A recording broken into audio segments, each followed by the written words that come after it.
വളരെ പ്രശസ്തമായൊരു റഷ്യൻ കഥയാണെന്ന് പറയാൻ പോകുന്നത്. ഒറിജിനൽ സ്റ്റോറിയുടെ പേര് how the steel was tempered. എഴുതിയ ആളുടെ പേര് നിക്കോളായ് ഓസ്ട്രോവ്സ്കി. ഇതിന്റെ മലയാള പരിഭാഷ പവേലിന്റെ കഥ. നമുക്ക് കഥയിലേക്ക് കടക്കാം.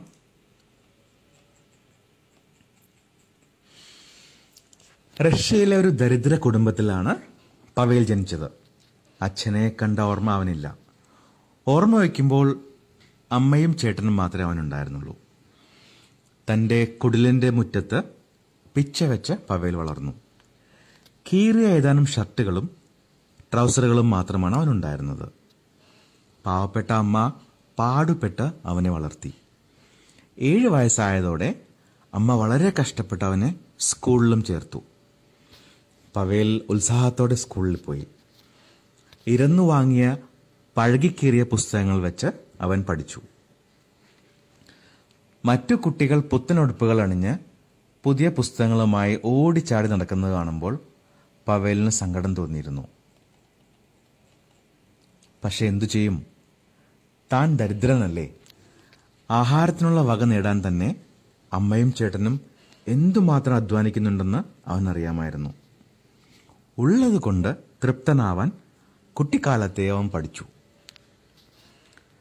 പഠനത്തിൽ സമ്മർദ്ദനായിരുന്നിട്ടും ദാരിദ്ര്യം അവന്റെ പഠനം അവസാനിപ്പിച്ചു.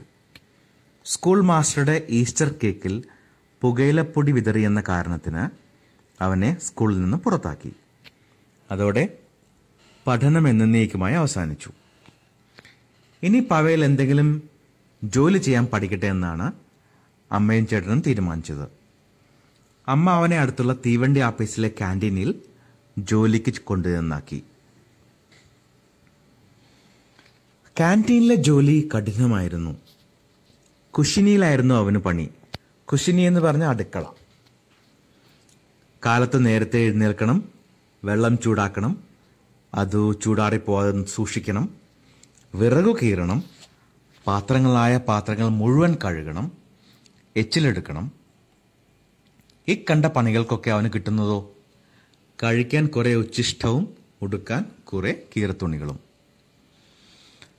വെളുക്ക് മുമ്പ് തുടങ്ങുന്ന ജോലികൾ തീരാൻ അർദ്ധരാത്രി കഴിയണം. ക്യാൻറ്റീൻ ദിവസം മുഴുവൻ തുറന്ന് പ്രവർത്തിച്ചിരുന്നു. അർദ്ധരാത്രി ആവുന്നതോടെ മറ്റൊരു ജോലിക്കാരൻ വന്ന് പണികൾ ഏറ്റെടുക്കുന്നതുവരെ പവേൽ അവിടെ തന്നെ ഉണ്ടാകണം. പകരക്കാരനില്ലെങ്കിൽ അവൻ ഉറക്കമില്ല. ഇങ്ങനെ രാപ്പകൽ അധ്വാനിച്ച് പാവം പവേൽ വലഞ്ഞു. നല്ല നല്ല ആഹാരങ്ങൾ വെച്ചു വിളമ്പുന്ന ക്യാൻറ്റീനിലായിരുന്നിട്ടും കഴിക്കാൻ കിട്ടുന്നത് ഉച്ഛിഷ്ടം മാത്രം. അതും ജോലി ചെയ്ത് തളരുമ്പോൾ മാത്രം. അപ്പോൾ കിട്ടിയതെന്തും വാരി വിഴുങ്ങും. രാവേറെ ചെല്ലുമ്പോൾ കഠിനാധ്വാനത്തിന്റെ തളർച്ചയോടെ കുശിനിയുടെ മൂലയിൽ ഒരു കീറപ്പായൽ അവൻ ചുരുണ്ടുകൂടും.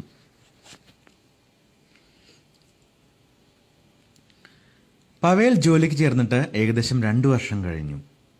ഈ കാലം കൊണ്ട് അവൻ അല്പം കൂടെ വലുതായി. അവന് 14 വയസ്സ് തികഞ്ഞു. ശൈത്യകാലം വന്നു. നഗരം മഞ്ഞുകൊണ്ട് മൂടി. തണുത്തുറഞ്ഞ ഒരു ദിവസം പവേലിന്റെ ജോലി സമയം കഴിഞ്ഞിട്ടും പകരക്കാരൻ വന്നില്ല. അവൻ ജോലി തുടർന്നു. സമയം അർദ്ധരാത്രി കഴിഞ്ഞു. ഇത് ചിലപ്പോൾ പതിവാണ്. പക്ഷെ അന്ന് പവേൽ പതിവിലും മേലെ തളർന്നിരുന്നു. അവൻ ക്യാൻറ്റീൻ ഉടമസ്ഥനോട് ചെന്ന് പറഞ്ഞു, എന്റെ ജോലി സമയം കഴിഞ്ഞു, പകരക്കാരൻ വന്നില്ല. അതിനെന്താ? അവർ ഒച്ചയെടുത്തു. രാത്രി നീ തന്നെ നിൽക്ക്. പക്ഷെ രാവിലെ ഞാൻ തന്നെയാണ് പണിക്ക് വരേണ്ടത്. രാവിലെ നീ തന്നെ പണിയെടുക്ക, അവർ രോഷത്തോടെ പറഞ്ഞു. പറഞ്ഞത് കേട്ട് നടന്നോ, അതാ നല്ലത്. പാവം കുട്ടി പകലത്തെ അത്യധ്വാനം കഴിഞ്ഞ് എവിടെയെങ്കിലും ഒന്ന് ചുരുണ്ടുകൂടാമെന്ന് വെച്ചാൽ അതിനും സമ്മതിക്കില്ല. എന്ത് ചെയ്യാൻ? മടുപ്പോടെ ക്ഷീണത്തോടെ അവൻ വീണ്ടും പണി തുടങ്ങി. അർദ്ധരാത്രി കഴിഞ്ഞു. 3 മണിക്ക് വണ്ടിക്ക് പാകത്തിൽ വെള്ളം ചൂടാക്കണം. അവൻ ടാപ്പ് തിരിച്ചു. പക്ഷെ വെള്ളമില്ല. വെള്ളം വരാൻ കുറച്ച് താമസമുണ്ട്. അതിനിടയ്ക്ക് എവിടെയെങ്കിലും ഒന്നിരിക്കാം അവൻ കരുതി. ഇരുന്നതറിയാതെ പവേൽ ഉറങ്ങിപ്പോയി. കുറച്ചു കഴിഞ്ഞപ്പോൾ വെള്ളം വന്നു. അവൻ വെച്ച പാത്രം നിറഞ്ഞൊഴുകി. കുശിനിയും കടന്ന് ക്യാൻറ്റീൻ മുഴുവൻ വെള്ളമായി. തിരക്കൊഴിഞ്ഞ സമയമായതിനാൽ ആരും ഇതറിഞ്ഞില്ല. വെള്ളം പ്ലാറ്റ്ഫോമിലേക്ക് ഒഴുകി. ആളുകളുടെ പെട്ടികളും സഞ്ചികളും നനഞ്ഞു. ഉറങ്ങിക്കിടന്നവർ എഴുന്നേറ്റ് ഒച്ചയെടുക്കാൻ തുടങ്ങി. ആകെ ബഹളമായി. കഠിനാധ്വാനവും തണുപ്പും മൂലം പവേൽ തളർന്നിരുന്നു. അവൻ ഇതൊന്നും അറിഞ്ഞില്ല. അടുത്ത മുറിയിൽ മേശകൾ തുടച്ചുകൊണ്ടിരുന്ന ഒരു ജോലിക്കാരൻ ബഹളം കേട്ട് ഓടി വന്നു. അയാൾക്ക് പെട്ടെന്ന് കാര്യം പിടികിട്ടി. ദേഷ്യം കൊണ്ട് അലറിയ അയാൾ കുശിനിയിലേക്ക് പാഞ്ഞു. ഒരു മൂലക്കിരുന്ന് ഉറങ്ങുകയായിരുന്ന പവേലിനെ വലിച്ചെണീപ്പിച്ച് പൊതിരെ തല്ലി. അപ്പോഴും പാതി ഉറക്കത്തിലായിരുന്നതിനാൽ സംഭവിച്ച എന്താണെന്ന് അവന് മനസ്സിലായില്ല. കനത്ത ഇടിവെട്ടുന്നതായും കണ്ണിൽ മിന്നൽ പിണരുകൾ മിന്നിമറയുന്നതായും അവന് തോന്നി. പിന്നീടാണ് തന്നെ അടിക്കുകയാണെന്ന് അവന് മനസ്സിലായത്. അവൻ അന്നു കിട്ടിയ തല്ലിന് അതിരില്ല. ഉള്ള ജോലിയും പോയി.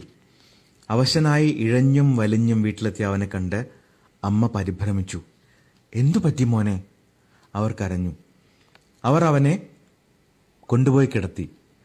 പവലിന് മേലാകെ വേദന തോന്നി. അമ്മ ചോദിച്ചപ്പോൾ അവൻ ഉണ്ടായതെല്ലാം പറഞ്ഞു. ചേട്ടനും ഇതെല്ലാം കേട്ടു നിൽക്കുന്നുണ്ടായിരുന്നു. ഒടുവിൽ ചേട്ടൻ ചോദിച്ചു, ആരാ നിന്നെ ഇങ്ങനെ തല്ലിച്ചതച്ചത്? അവൻ അയാളുടെ പേര് പറഞ്ഞു. ചേട്ടൻ ഒന്നും മിണ്ടാതെ ഇറങ്ങിപ്പോയി. അന്നു ചേട്ടൻ വീട്ടിൽ തിരിച്ചെത്തിയില്ല. പിറ്റേന്നും.